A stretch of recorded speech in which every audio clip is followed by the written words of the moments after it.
परम कृपालु,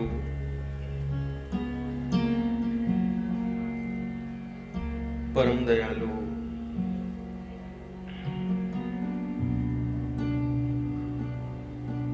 ठाकुर श्री गोवर्धन नाथ प्रभु, श्रीनाथ जी के श्री चरणों में दंडवत प्रणाम करते हुए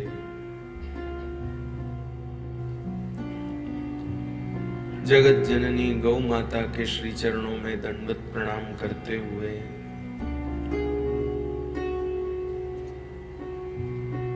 सभी संत हरिभक्त वैष्णव आचार्यों के श्री चरणों में दंडवत प्रणाम करते हुए तो शंकर भगवान स्तुति करते हुए नरसिंह भगवान को कहते कि आपको क्रोध बस एक बार आता है जब कल्प का अंत करना हो। घर के मुखिया हैं भगवान, ध्यान से सुनिएगा, सृष्टि के मुखिया हैं भगवान, उनको हमेशा अपना क्रोध टालना होता है क्योंकि उनका क्रोध सर्वनाश। घर के मुखिया को भी अपना क्रोध टालना चाहिए। आप भी सब घर के मुखिया ही हैं, एक भी मुझे कम नहीं लगता। अपने क्रोध को टालना सीखिए क्योंकि आपका क्रोध नष्ट करेगा। आपको हमेशा संभालना ही है, खुद संभलना है और दूसरों को संभालना है। तो आपको भक्त इतने प्यारे हैं कि जो आप क्रोध कल्प के अंत में करते हैं वो आपने बीच में ही कर दिया, लेकिन अब आप तुरंत इस क्रोध को समेट लीजिए क्योंकि सृष्टि व्यवस्थित तभी चल सकती है जब आप सौम्य रहें, आप सहज रहें। इंद्र, उन्होंने भी स्तुति करी। इंद्र तो भैया क्या कहें, वो तो ये स्तुति में बोले कि आपने अच्छा किया, इसके कारण हमको हमारा सम्मान नहीं मिलता था यज्ञ में, अब हमको हमारा सम्मान मिलेगा, हमको हमारा यज्ञ भाग मिलेगा। ऋषियों ने भगवान नरसिंह की स्तुति करते हुए कहा, भगवान हम भी तपस्या करते हैं, इसने भी तपस्या करी, लेकिन इसने तपस्या करके उसका दुरुपयोग किया, इसको आपने दंड देके अच्छा किया, नहीं तो और लोग तपस्या का दुरुपयोग करते। ये तपस्या क्या इसलिए थोड़ी है कि आप तपस्या करो, वरदान पाओ और सबको परेशान करो। आपने अच्छा किया। पितरों ने भगवान नरसिंह की स्तुति करते हुए कहा, भगवान ये हमारा पिंडदान भी नहीं छोड़ता था, वो भी खा जाता था, आपने इसको निपटा दिया तो अब हमको हमारा हिस्सा मिलेगा। कृपानाथ, सिद्धों ने, विद्याधरों ने, सबने स्तुति करी। नागों ने भी भगवान की स्तुति करी, इसने हमारी मणियां छीन ली, हमारी स्त्रियों को छीन लिया, अब हमको हमारी सब वापस मिल गए। गंधर्वों ने भगवान नरसिंह की स्तुति करी। गंधर्वों ने कहा, भगवान माना कि हम नाचने व गाने वाले हैं, अभिनय करने वाले हैं, लेकिन हमारा नाचना, गाना, अभिनय करना आपकी प्रसन्नता के लिए, लेकिन इसने हमको जबरदस्ती अपना नौकर बना लिया और अब इसके दरबार में न चाहते हुए भी नाचना, गाना सब करना पड़ता। लेकिन आपने कृपा करके हमको यहां से मुक्ति दिला दी। ऐसे सब लोगों ने भगवान की स्तुति करके कहा।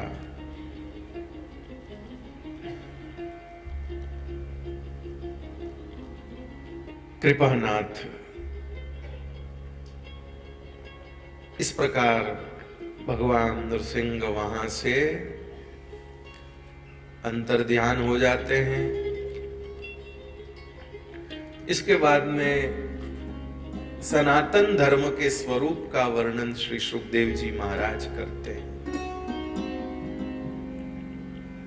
सनातन धर्म में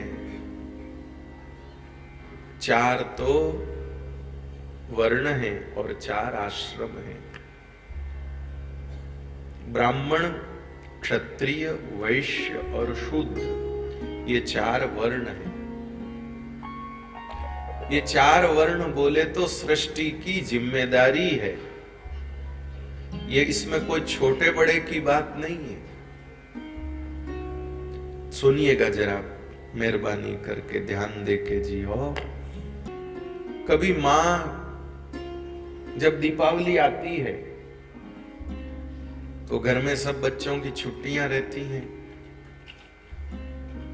तो उस समय मां क्या करती है, एक बच्चे को कहती है कि छत की सफाई करना तेरा काम है, कपड़े समेट के रखना तेरा काम है, बाथरूम साफ करना तेरा काम है, भोजन परोसना पिताजी को तेरा काम है। अब एक बात बताओ,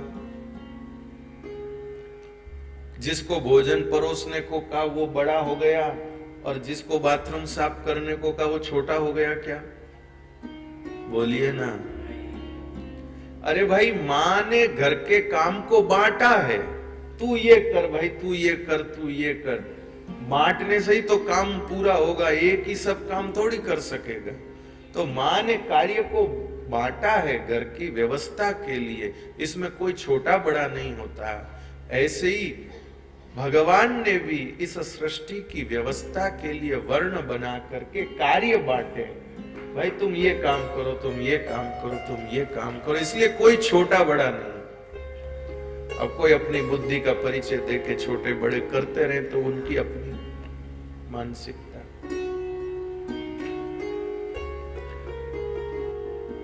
ब्राह्मण को भगवान ने ऐसा ही बनाया कि ये तप करें, विद्या अध्ययन करें, यज्ञ करें, ज्ञान अर्जन करें और उस ज्ञान को समाज में वितरित करें,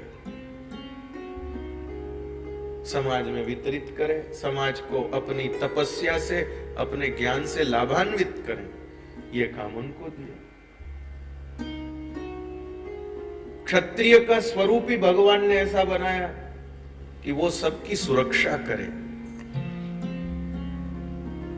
और वैश्य का स्वरूप भगवान ने ऐसा बनाया कि वो उपार्जन करे और पोषण करे।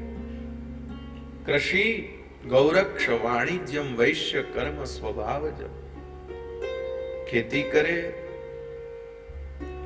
गायों की रक्षा करे, गायों की सेवा करे, व्यापार करे और उससे सबको लाभान्वित करे, उससे सबको लाभान्वित करे।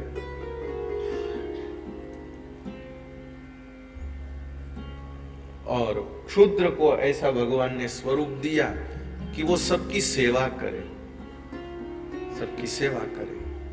तो ऐसे 4 वर्ण हैं और 4 आश्रम हैं।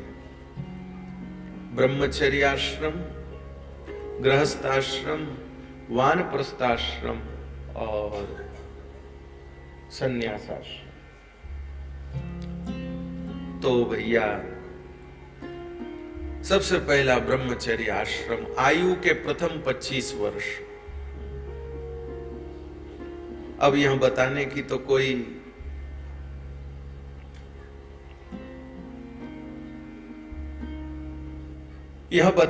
कोई आवश्यकता भी नहीं लगती है, क्योंकि अब ये आश्रम बचे ही कहां। लेकिन फिर भी चर्चा है तो सुन लीजिए।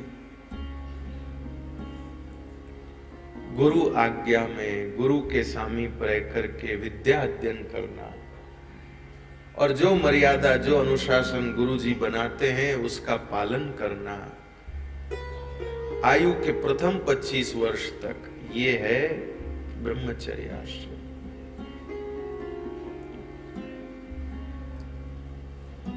फिर उसके बाद में गृहस्थ, फिर उसके बाद में 50 वर्ष के बाद में वानप्रस्थ।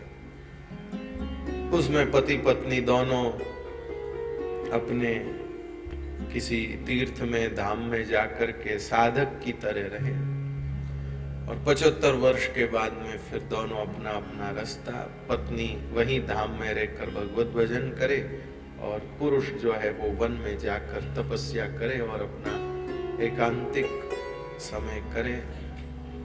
और सन्यास के कई सारे नियम हैं। अब खाली एक गृहस्थ आश्रम है और कुछ नहीं है। न तो किसी के जीवन में पूर्णतया ब्रह्मचर्य है, न वानप्रस्थ तो क्या, न सन्यास का अपना एक स्वरूप हो चला है। गृहस्थ आश्रम है लेकिन वो भी मन माना, जिसको जैसे रहने का मन हो वो वैसे रहते हैं। बहुत ही कम शायद मिलेंगे ऐसे लोग जो गृहस्थ आश्रम में शास्त्र की मर्यादा अनुसार रहते हो, शास्त्र की आज्ञा अनुसार रहते हो। बाकी सबको अपनी रुचि अनुसार ही रहना है। देखिए, हम लोगों ने जीवन की कल्पना एकांकी नहीं करी है। सेल्फ लाइफ कह सकते हैं जिसको, वो अपनी विचारधारा नहीं है। मेरा जीवन ऐसा नहीं है। हम हमारे जीवन को सबके साथ में सोचते हैं। सिर्फ मैं सुख पालूं, मेरा मेरा हो जाए, ये अपनी मानसिकता नहीं है, ये अपनी विचारधारा नहीं है। तो एक बड़ी सुंदर जीवन शैली गृहस्थ में होती है। एक व्यवस्थित दिनचर्या जो कि दुर्लभ ही हो चली है।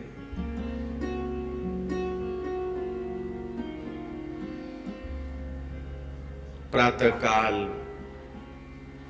अपने कर्तव्यों का स्मरण करते हुए जागना, नरसिंह मेहता कहते हैं, ए जी रात रहे जारे पाछली खट घड़ी, वैष्णव जन ने सोई न रेऊ, निद्रा ने पर हरि सुमरवा श्री हरि। ए जी निद्रा ने पर हरि सुमरवा श्री हरि, एक तू एम केऊ, रात रहे जारे पाँच। जोगिया होए तेने जोग संभालवा, वेदिया होए तेने वेद पढ़वा। श्री नरसिंह जी कहते हैं, जब रात्रि समाप्त हो रही हो और प्रभात की वेला प्रारंभ हो रही हो, उस समय सोते न रहें, जागे और भगवान का स्मरण करें, ठाकुर जी का स्मरण करें। ऐसे सबसे पहली गृहस्थ की शुरुआत यहां से होती है।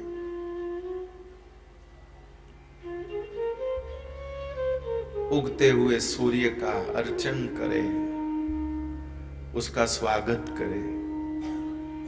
एक बात कहता हूं, जरा ध्यान से सुनिएगा। इससे पहले भी यहाँ कथा हुई थी, तब मैंने, ऐसा मुझे लगता है कि शायद मैंने कही, और शायद यहीं पर ही पहली बार कही। पिताजी काम पर जाते हैं ना,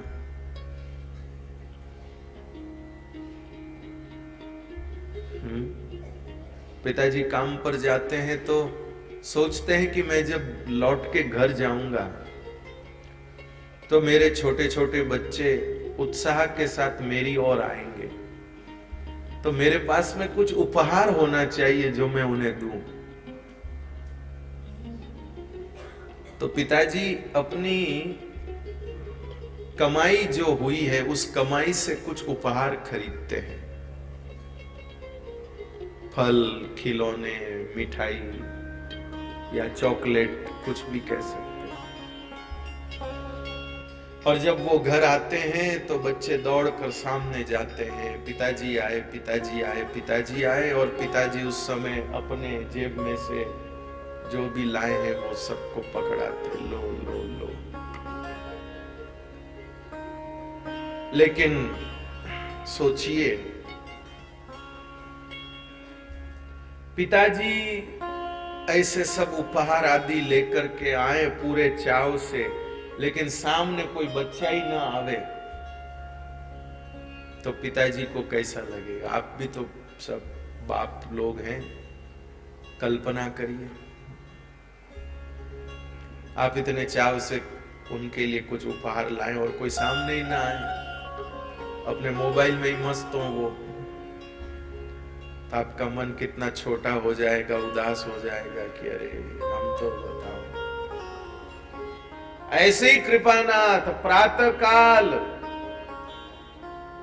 उदय होते हुए सूर्य नारायण भगवान जो है वो हमारे पिता हैं, वो हम सबके बाप हैं।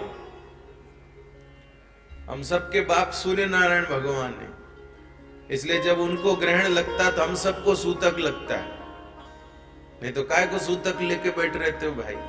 क्योंकि वो हमारे बाप हैं, उनको कष्ट है तो हम सूतक में हैं।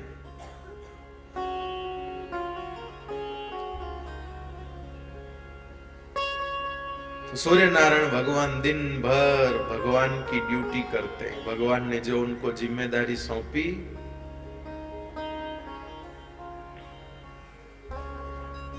उस जिम्मेदारी का दिन भर भगवान सूर्य नारायण भगवान उस जिम्मेदारी का दिन भर पालन करते हैं। और भगवान के पास जब अपनी ड्यूटी पूरी होने पर जाते हैं, भगवान कहते हैं सूर्य नारायण आपने बहुत अच्छी अपनी ड्यूटी बजाई, बोलो क्या चाहिए?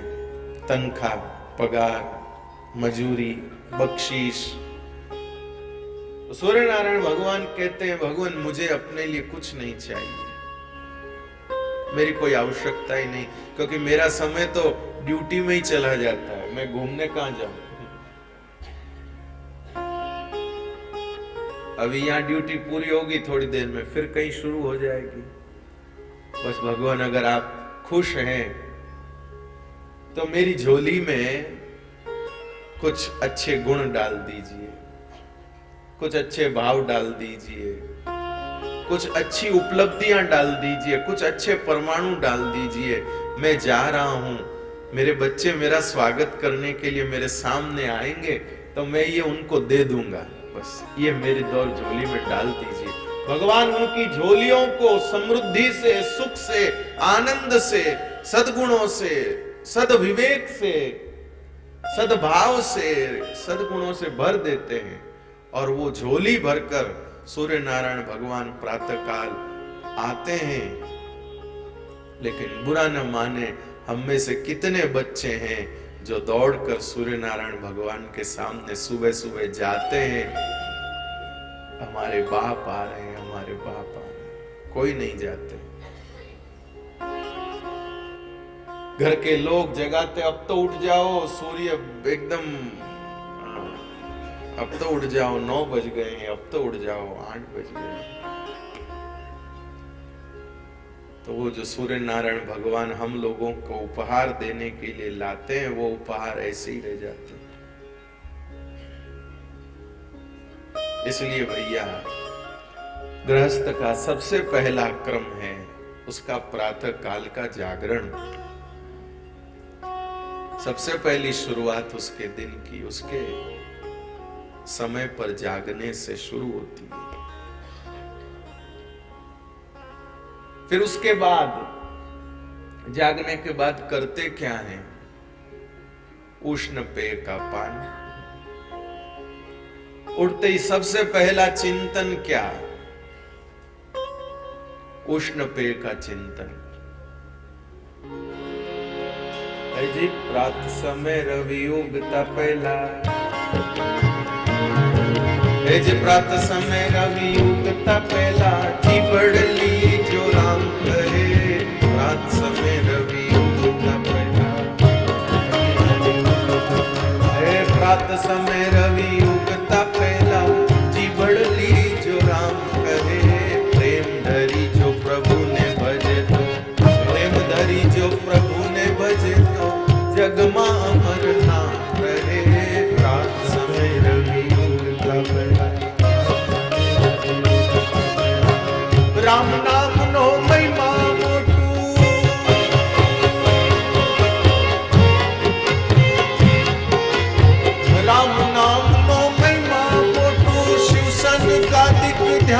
धरे। मेरु समान जो पातक होय तो मेरु समान जो पातक होय नारायण नो नाम हरे। प्रात समय रवि उगता पहला, प्रात समय रवि उगता पहला, प्रात समय रवि उगता पहला। नरसिंह मेहता कहते हैं प्रात समय रवि उगता पहला, जी बड़ ली जो राम कहे, प्रेम धरी जो प्रभु ने भजे तो जग मां अमर नाम रहे। पंडित जी महाराज सुंदर कांड में श्री हनुमान जी लंका पहुंचे और पूरी लंका को देखते देखते उनका ध्यान ठहरा विभीषण के घर पर। भवन एक पुनि दीखि सुहावा, हरि मंदिर तन भिन्न बना। बड़ा सुंदर भगवान का मंदिर बना रखा उसने, घर में अलग से मंदिर, हरि मंदिर तह भिन्न बनावा। भवन एक पुनि दीखि सुहावा, हरि मंदिर तह भिन्न बनावा। हनुमान जी सोचने लगे लंका निशिचर निकर निवासा, यहाँ कहां सज्जन करवासा।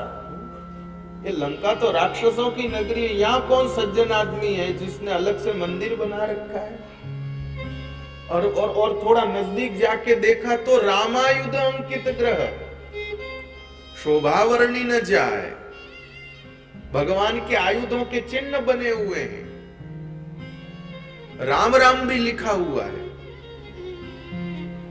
एक बार किसी ने कहा कि रावण की लंका में राम राम लिख करके विभीषण कैसे रहते थे।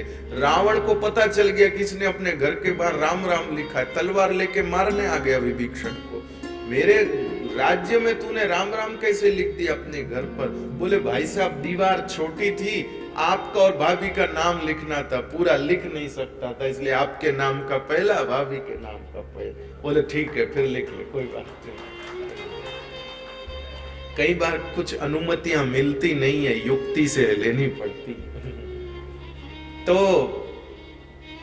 हनुमान जी महाराज ने कहा कि भगवान के आयुधों के चिन्ह बने हुए हैं, रामायुध अंकित ग्रह, शोभा बरनी न जाए, नव तुलसी का वृंद तह देखी हर्ष कपिराय। तुलसी जी भी है, राम जी के चिन्ह भी हैं, अलग से मंदिर भी है, सब है, लेकिन फिर भी हनुमान जी को यकीन नहीं हुआ। पंडित जी इतना सब देख करके भी हनुमान जी को यकीन नहीं हुआ। लंका निशिचर निकर निवासा, यहाँ कहां सज्जन करवासा। ये कहीं धोखा नहीं हो, ये कहीं माया नहीं हो। लेकिन ताई समय विभीषण जागा, उसी समय भोर हुई और विभीषण जी जागे। ताई समय विभीषण जागा और राम राम ते सुमिरन कीना, तो हृदय हर्षि कपि सज्जन छीना। उठते ही भगवान का नाम लिया तो हनुमान जी खुश हो गए कि ये आदमी गलत नहीं है, ये आदमी गलत नहीं। जिसके मुंह से उठते ही भगवान का नाम निकलता है वो सबसे बड़ा सज्जन है। ये हनुमान जी का।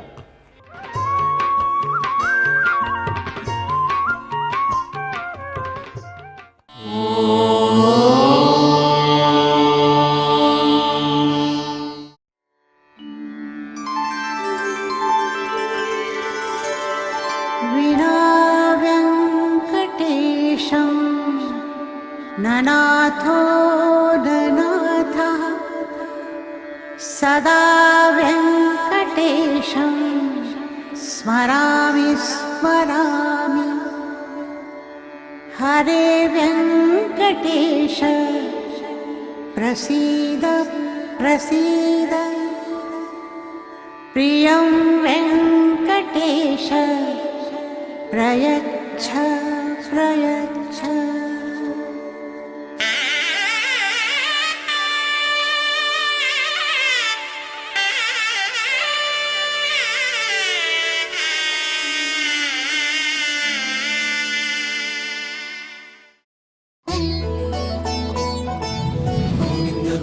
गोविन्द